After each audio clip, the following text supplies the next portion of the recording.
നിങ്ങൾ അറിഞ്ഞോ, നമ്മുടെ സ്വന്തം ചേലക്കരയിലും ഡോക്ടർ ടൂൾസിന്റെ പുതിയ പവർ ടൂൾസ് ഷോപ്പ് തുടങ്ങിയ വാർത്ത.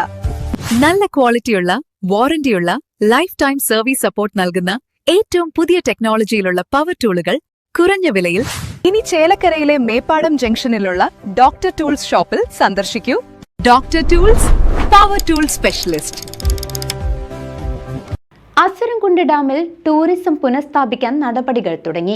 കേന്ദ്ര അനുമതിക്കായി വനംവകുപ്പ് അപേക്ഷ നൽകിയെന്നും അടിസ്ഥാന സൗകര്യങ്ങളുടെ വികസനത്തിനായി 1 കോടി രൂപ അനുവദിച്ചതായും MLA UR പ്രദീപ് അറിയിച്ചു.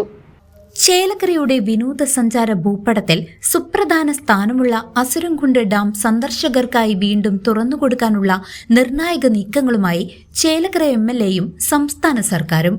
2018 മഹാപ്രളയത്തെ തുടർന്ന് കേന്ദ്ര പരിസ്ഥിതി മന്ത്രാലയത്തിന്റെ കർശന നിർദ്ദേശപ്രകാരം അടച്ചിട്ട ഡാമിലേക്ക് സഞ്ചാരികളെ വീണ്ടും പ്രവേശിപ്പിക്കാൻ വനംവകുപ്പ് കേന്ദ്ര പരിസ്ഥിതി മന്ത്രാലയത്തിന് അപേക്ഷ സമർപ്പിച്ചതായി UR പ്രദീപ് MLA CCVയോട് പറഞ്ഞു.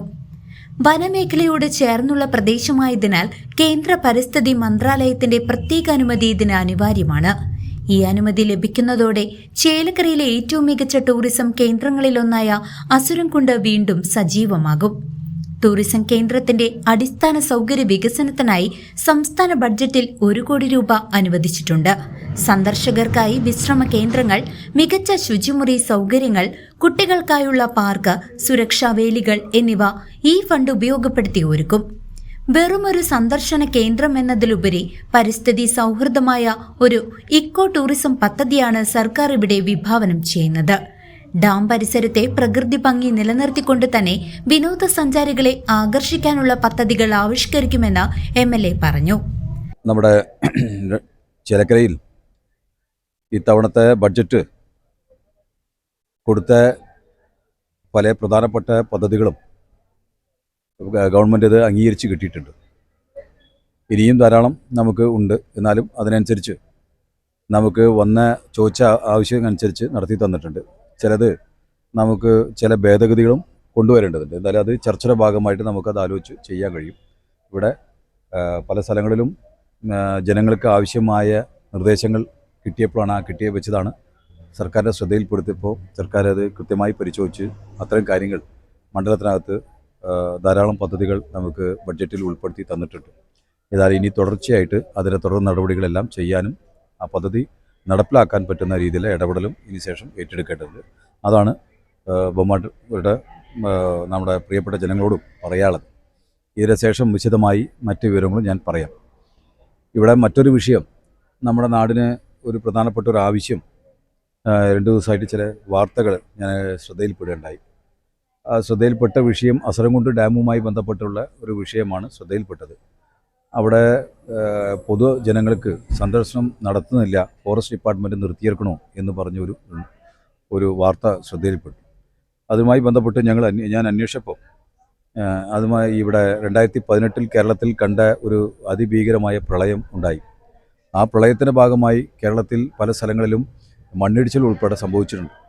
അങ്ങനെ സംഭവിച്ച സ്ഥലങ്ങളിൽ സ്പോട്ട് ചെയ്ത സ്ഥലങ്ങളിൽ ഒന്നാണ് നമ്മുടെ അസുരൻകുണ്ട് ഡാം.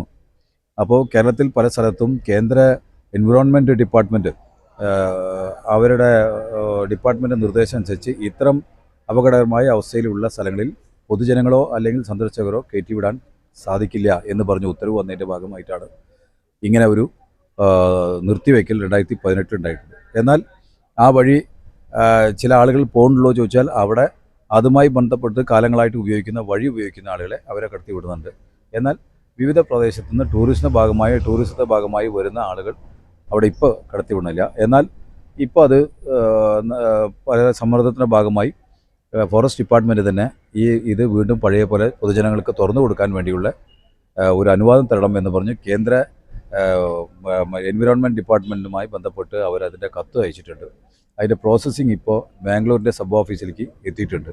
ഇനി അതിൻ്റെ അനുവാദം കിട്ടുന്ന മുറയ്ക്കാണ് അവർക്ക് തുറന്നു കൊടുക്കാൻ കഴിയുള്ളൂ. MLA ഓഫീസ് ഉൾപ്പെടെ ആ കാര്യത്തിൽ അതിന് പുറകിൽ നിന്ന് ഇടപെട്ട് ചെയ്യാം.